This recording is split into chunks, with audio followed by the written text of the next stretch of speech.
9th class के बच्चे आप लोग ध्यान दीजिएगा। आप लोग कोऑर्डिनेट ज्योमेट्री तक पढ़ा चुके हैं और टेस्ट भी ले चुके हैं हम। जिस बच्चे को इच्छा की है वो बच्चे अपना टेस्ट दिए हैं, हमारे पास बनाकर दिखाए हैं, भेजे हैं। और जिनके जितने क्वेश्चन सही हुए हैं उनके सारे उनके व्हाट्सएप नंबर पे हम पर्सनल व्हाट्सएप नंबर पर भेज दिए हैं।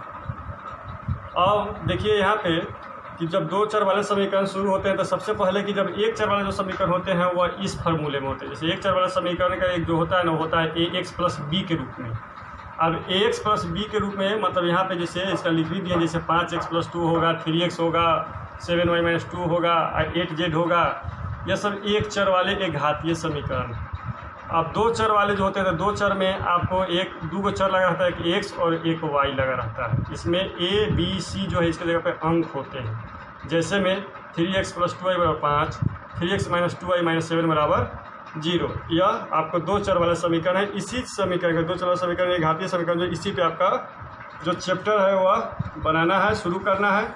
तो सबसे पहले आपका 5 का a जो चैप्टर है उसको हम शुरू करते हैं और 5 के a में पहले वस्तुनिष्ठ प्रश्न है उसको दिखाते हैं।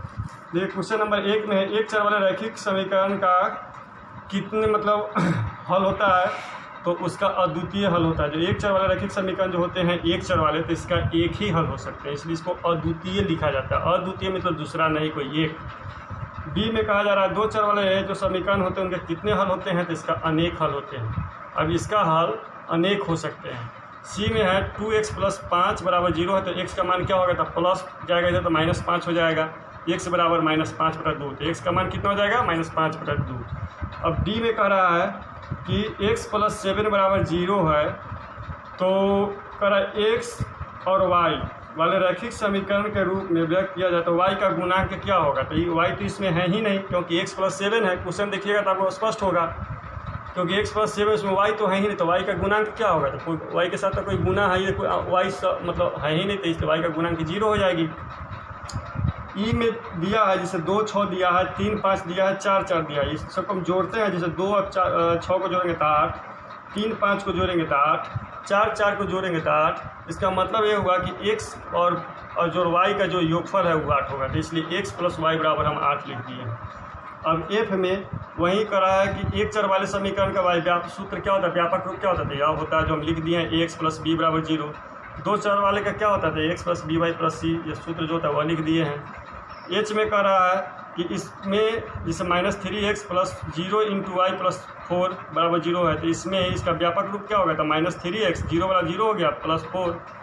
उसके बाद में एच के बाद में आई में कह रहा है कि x समीकरण दिया है एगो कि x माइनस वाई बराबर 4, तो क्या 6 और 2 इसका हल होगा कि नहीं होगा। तो हम x और का मान 6 और y का मान 2 हम रखेंगे। अगर 4 आ जाएगा तो 2 होगा, नहीं होगा तो नहीं होगा। तो x का मान हम 6 रख रहे हैं, y का मान 2 है, 6 में से 2 घटाएंगे तो 4 हो गया, तो इसलिए इसका मान मतलब RHS के बराबर है, इसलिए इसका समीकरण का हल क्या होगा। अब जे में कह रहा है कि y बराबर 3x प्लस 5, तो y बराबर 3x प्लस का कितने हल होंगे, तो अनेक हल होंगे, क्योंकि दो चर वाले समीकरण का अनेक हल होते हैं, अनंत हल होते हैं। ठीक है। अब क्वेश्चन नंबर 2 में कह रहा है कि x बराबर 2y प्लस 3 है, तो एक खाली जगह सब भरना है। कह रहा है कि यदि देखिए जो बाद में रहता है y रहता है, जो पहले रहता है वो x रहता है। तो कह रहा है कि यदि y का मान -1 हो तो x का मान कितना होगा। यहाँ देखो x बराबर 2 और y का मान हम बैठा दिया -1 प्लस 3, तो 2 में -1 से गुणा तो -2 और प्लस 3, तो 2 में से 3 में से -2 घटेगा कितना होगा, तो 1। तो x का मान यहाँ क्या हो जाएगा, 1 हो जाएगा। उसी तरह से b में कह रहा है कि यदि y का मान 0 हो तो x का मान क्या होगा। तो उसी तरह से x बराबर y के साथ हम 0 बैठा दिए, 2 गुने 0 प्लस 3, तो 0 हो गया, तो सीधे बच गया क्या 3। तो x बराबर क्या हो गया 3। अब c में कह रहा कि x का मान अगर 5 हो तो y का मान क्या होगा। तो यहाँ x का मान 5 बराबर 2y प्लस 3, 3 इधर का घट गया तो 5 घटाओ 3 बराबर इधर बच गया 2y। तो 5 में से 3 गया तो 2, और यहाँ 2y है तो y बराबर 2/2 तो बराबर 1। तो यहाँ क्या भरा जाएगा 1। अब 3 के a में कह रहा है कि यह समीकरण दिया है 2x माइनस वाई माइनस 3 बराबर 0। तो यहाँ पे हम y का हर ऐसी स्थिति में हर हाल में y का मान निकालते हैं। तो 2x माइनस 3 को इधर रहेंगे, माइनस वाई को उधर भेज देंगे तो प्लस वाई हो जाएगा। तो y बराबर क्या हो जाएगा 2x माइनस 3। अब इसमें कह रहा है जो मान जो एक बक्स दिए हुए बक्स में कह रहा है कि यदि x का मान -2 हो तो y का मान कितना होगा। यहाँ -2 बैठा देंगे तो -2 हो जाएगा, तो -2 दूना 4, तो -4 और -3 -7 यहाँ भरा गया। उसी तरह से कह रहा है कि यदि y का मान -3 हो तो y का मान अगर -3 हो तो यह -3 हो गया, आई -3 हो जाएगा तो +3, तो -3 और +3 0, तो x बराबर 0/2 तो 0। उसी तरह से 3 में कह रहा है कि x का मान 2 होगा। बक्सा में जो देखिएगा आपको स्पष्ट x का मान 2 कह रहा है, या 3 दूना 6 हो गया, 6 में से घट गया 3 तो क्या हो जाएगा 3, तो ये y बराबर क्या हो जाएगा 3। 6 में से 3 घट गया तो कितना हुआ 3 ना होगा, और 3 ये 2 बैठाएंगे 2 दूना बैठाना, 2 दूना 4, 4 में से 3 घट गया तो 1। उसके बाद में तब यहाँ पे अब 3/2 बैठाना है, 0 बैठाना है, तो यहाँ पे y का मान 0 लीजिएगा तो 0 हो गया, चला गया तो उधर तब क्या हो जाएगा 3 हो जाएगा, माइनस है तो प्लस हो जाएगा 3, तो x बराबर क्या हो जाएगा 3/2।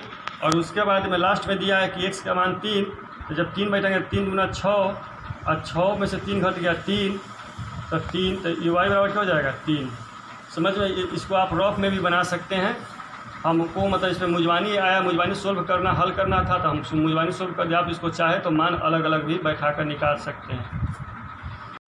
उसके बाद में 3 के बी में कह रहा है कि एक समीकरण दिया है x + 2y = 10, इसमें p - 2 दिया है तो कह रहा है p का मान निकालिए। मतलब इसका मतलब हुआ कि x बराबर p और y बराबर -2 हम मान बैठाएंगे। तो यहाँ पे x की जगह पर p बैठा दिए और y की जगह पर -2 बैठा दिए, तो 2 है तो -2 बराबर इधर 10 है, तो p - 4 बराबर 10, तो इसलिए p बराबर माइनस की जगह जुट गया 10 + 4 बराबर 14।